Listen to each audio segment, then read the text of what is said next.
Well, good morning, everybody. I am super glad you're here. Thanks for playing our game, More or Less. Tomorrow or next week is going to be the last week of More or Less because it's the last Sunday of October. So you guys will have to come and see what we have for the grand finale show of More or Less. And I really appreciated Mr. Featherfanny coming to be our game show host. He was really good. He was really good. It might have been Sam. I don't know. I don't know.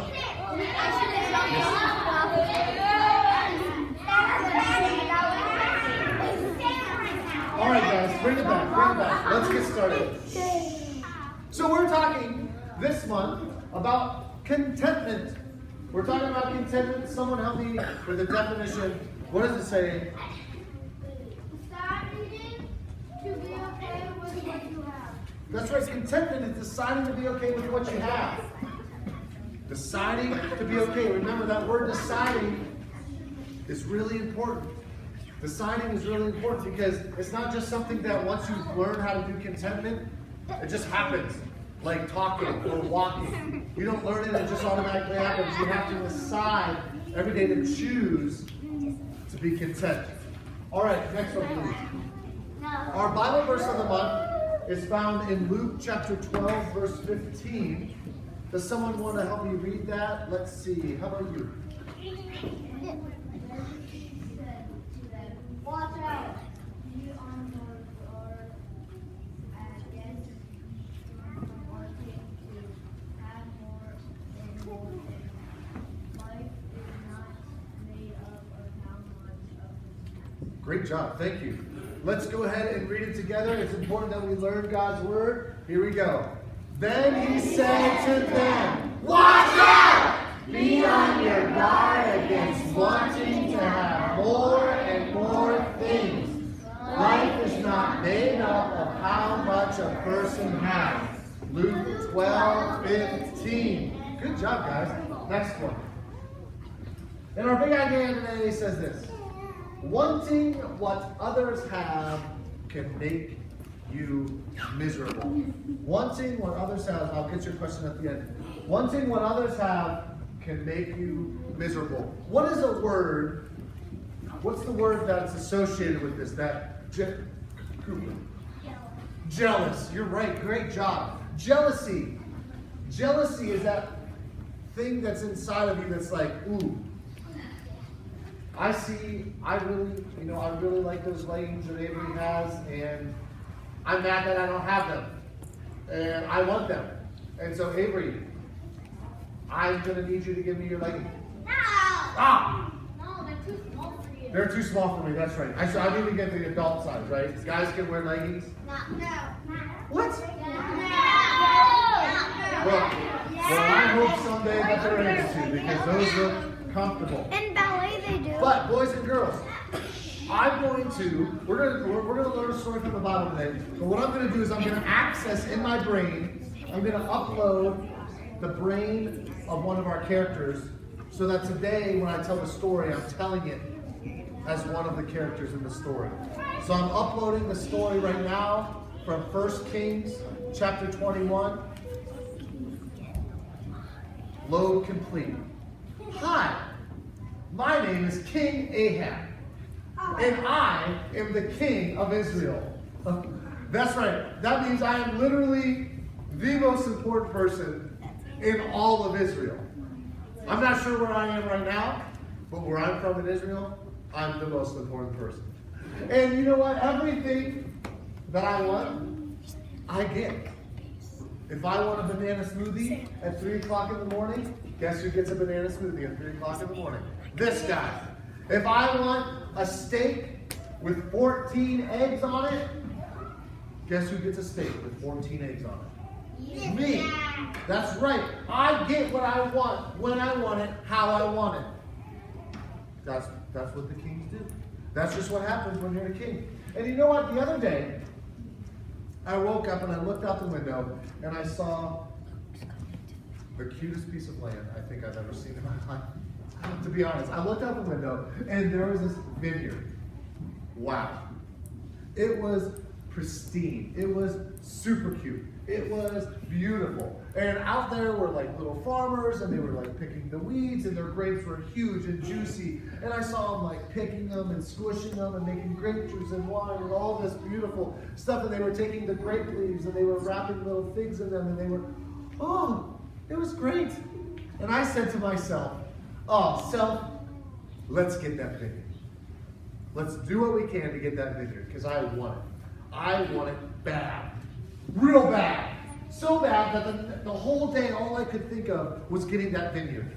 Breakfast time, vineyard, vineyard, vineyard. Lunchtime, vineyard, vineyard, vineyard. And so I had to go. So I went down, and I met the owner. It was this old guy named Naboth. Yeah, Naboth. And I said, hello, I'm King Ahab, the king of this land. And I just want to tell you, I love your vineyard. And Naboth's like, well, thank you. Thank you. This has been in my family for a long time. I love it. And I said, tell me a little bit more about that. So Naboth went on. And he said, oh, you know, my great-great-great-grandfather planted this vineyard. And my great-great-grandfather took it over, and my great-grandfather took it over, and then my granddad took it over, and then my dad took it over. And when he passed, he gave it to me. And so this has been in my family for generations, growing these beautiful grapes, and I just love it. We have this nice little pond over here where we can water the grapes, and this is where we stomp the grapes to get the juice out. And he took me on this beautiful tour, and I just loved it. And I said to him afterwards, Naboth, I'm going to just cut to the chase. I want this vineyard. It is wonderful. And I said to him, I have two beautiful options for you. The kingdom owns a lot of great vineyards. And you could say to yourself, well, why don't you just be content with all those vineyards you have? And I said to him, listen, Naboth, no. This is the vineyard I want. This is the cutest one. So what I'll do is I'll take this one, and I'll trade you for any of the other vineyards that we have. You can get a big, giant vineyard. You can get a small vineyard. Whatever you want, I'll trade it to you. One of my vineyards for this vineyard. Or I'll write this check. I won't put a number here. You tell me how much this vineyard's worth, and I'll buy it from you straight up. You want it to be $100? Sold it. You want it to be $100 million? Sold. Because guess who I am? I'm the king. I'll do what I want. So you can trade it, or you can sell it. Naboth, what's your answer? And I was like excited. I was like, all right, I'm going to get a vineyard this afternoon. It's going to be wonderful. And you know what Naboth said to me? No. No. No. No. No. He said, no! And you know what? That really hurt my feelings. Because I like gave him like a bunch of money, and I was going to give him another vineyard. And it really hurt my feelings. So I went back to my bedroom, and I laid in my bed, and I grabbed all my pillows, and I just cried.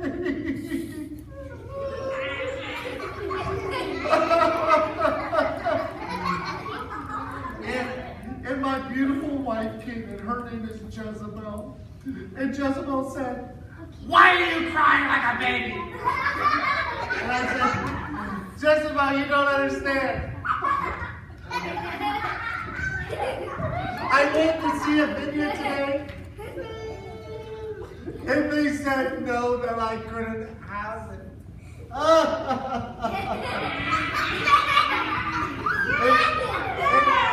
And my wife said to me, "Ahab, you look like a little baby. You are the king of Israel. Get off your tushy and go get something to eat."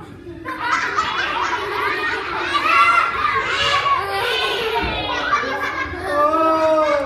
So I said, fine, Jezebel, I'll go get something to eat. So I was eating, and I was starting to feel a little better. And she said, "Ahab, I'll tell you what. If you really want that vineyard really bad, you really want it." And I said, "Yes, I really want it." And she said, "You really, really want it?" And I said, "Yes, I really want it." So she said, "I'll get it for you. It'll be okay." And she rubbed my head, and I said, "Okay." So she told me her plan later. She said, here's what we're going to do, Ahab. I'm going to write a letter that's from you to Naboth. And in the letter, it's going to say, we're going to have a royal dinner for everybody who owns land or a vineyard. So Naboth would come. And then we're going to secretly put 2 criminals, bad guys, across the table from him. And you'll see what happens next. I was so excited. I was finally going to get my vineyard. I had no idea what Jezebel was doing, but I was excited about it. So the dinner came, and we're sitting there and we're eating, and all of a sudden, in the middle of the dinner, the 2 criminals stood up in their chairs and started yelling at Naboth. I had no idea what was going on. But they started yelling things like, this guy right here, this Naboth guy, he was saying that he hated King Ahab. What? I said. He hates me? Oh. And the other criminal stood up and said, yeah, I heard him say it too. And then Naboth stood up. I didn't say any of that. I said that I really liked the chicken. That's all I said. And the criminal said, no, you said you hated King Ahab. Someone hates me? But my wife stood up from the table and said, anyone who says they hate King Ahab can no longer live here. Kick him out! Oh. And they got rid of Naboth. No. For good. No.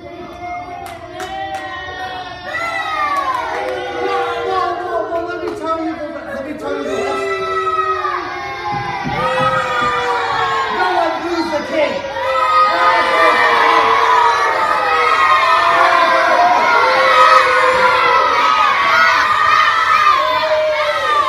Bring it back. Let me tell you the rest. That was a very appropriate boo, but let me tell you this. And so, the next morning, I woke up, and I was wondering what had happened, and Jezebel came in and said, Ahab, guess what? And I said, what? And she said, we got rid of Naboth for you. That means the vineyard is yours. Oh, yeah! Woo! And so I went, I was in the vineyard, and I was eating the grapes, and it was delicious. And later that day, I was at my castle, and I was just loving life when I heard a knock at the door. So I opened the door and I said, hello, welcome to my castle. And it was a guy there. His name was Elijah. And I said, hi, I'm King Ahab. Nice to meet you. What's your name? And he said, hi, I'm Elijah. And he said, King Ahab, I have a message from God for you. Oh, for me? God has a message for me? Wow, this is really exciting. Oh, wow. Elijah, come in. Tell me this message. I want to hear all about it. Would you like some grape juice from my brand new vineyard I just got the other day? It's brand new, freshly squeezed. He said, no thank you. So I drank it. And he said, here's the message from God. God knows what you did. He knows because of your jealousy and because of your anger and because you were being a little baby, you got rid of Naboth. You did bad things to him. And because you did bad things to him, God has seen that and he is not happy. He's coming for you.